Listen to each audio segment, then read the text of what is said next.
هەندێک گۆرانی هەن کە تەنیا دەنگ و ئاواز نین بەڵکو ئەکرێت بڵین بەشێکن لە مێژووی هەست و یادەوەری ئێمە. یەکێک لەو شاکارانی کە زیاتر لە 20 ساڵە لە ناو دڵ و دەروونماندا دەنگ دەداتەوە و گۆرانیە کە لای هەمومان بۆتە یادگاریەکی زۆر خۆش و هەمومان لەسەر زارمانە و ئەیڵێینەوە. گۆرانی سکاڵای هونەرمەندی گەورە زیاد ئەزعەدا.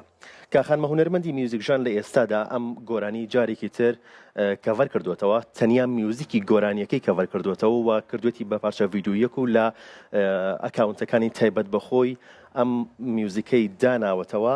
جارێکی تر ئەکرێت بڵێن ئەم یادەوەریەمان بۆ زیندوو ئەکاتەوە و لەسەر ئەم پارچە ڤیدیۆیەش نووسیوێتی بیرت ئەەکەین زیاد ئازاد. هەر بەڕاستی وایە ئێمەش ئەکرێن بڵێن بەڕاستی بیرتەکەین هونەرمەندی گەورە زیاد ئەزعەت.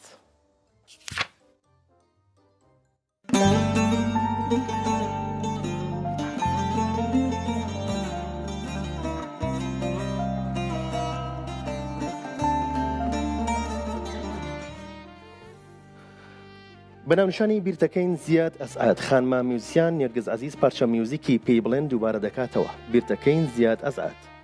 ئایا ئەوە ئەرکی هونەرمەندی بەڕێز زیاد ئەزعەتە کاک زیاد کە ڕوونکردنەوە بدات لەسەر بێدەنگیەکەی؟ ئەمە خانمە هونەرمەند نێرگز عەزیز نووسیوێتی یان دەژڵێت یاخود ئەوە کاری دامەزراوە هونەریەکانە کە ئەرکی پاراستنی هونەر و کەلتور و فەرهەنگی کوردیان لە ئەستۆدایە. ئەو دامەزراوانە دەبێ ئەرکیان داخوکی لە مافی هونەرمەند و پاراستن و بانگێشکردنیان بێت. کاک زیاد سەرچاوەی سەدان بەرهەمی هونەریە کە بە بەرچاومانەوە بێشەرمانە دەرزرێن و هەندێکمان چەپڵەشیان بۆ لێ دەدەین. یەکێک لە ئەرکەکانی وەزارەتی ڕۆشنبیری و ڕێکخراوە هونەریەکان دانانی سنوورە بۆ ئەم بێڕێزیکردنە بە هونەرمەندانی خاوەن بەرهەم و کەلتوری کوردی. ئێوەش دەزانن کە زۆر جار بێدەنگی ئازارە نەک خۆ بەزلزانێ. و هەروەها نووسیویشێتی زۆر جار لەبەر خۆمەوە دەڵێم هەر بەڕاستی بۆچێ ڕوونکردنەوە و لەسەر کێ فشاردا بنێ کە ئەوان هۆکارێکن بۆ تەشەنەسەندنی ئەم دیاردەیە. ئەم پارچەیەمان لەگەڵ هاوکار و هاونیشتیمانم بەڕێز کۆچەر یەڵماس ئامادە کردووە. خاتوو نێرگز عەزیز ساڵی 2010 پەیمانگای هونەرە سلێمانی تەواو کرد و ئەندامی گروپی کیژانی سلێمانی بووە. یەکێکە لەو خانمە میوزیکشەنە بە ئەزمونانی شاری سلێمانی ساڵانێکە لە وڵاتی سوید ژیان بەسەردەبات. شارەزاییەکی باشی لە ژەنینی چەند ئامێرێکی میوزیک هەیە بە تایبەت ئامێرەکانی ساز و فلوت و کەمانچە. شارەزاییەکی باشی هەیە لەسەر میوزیکی جیهانی.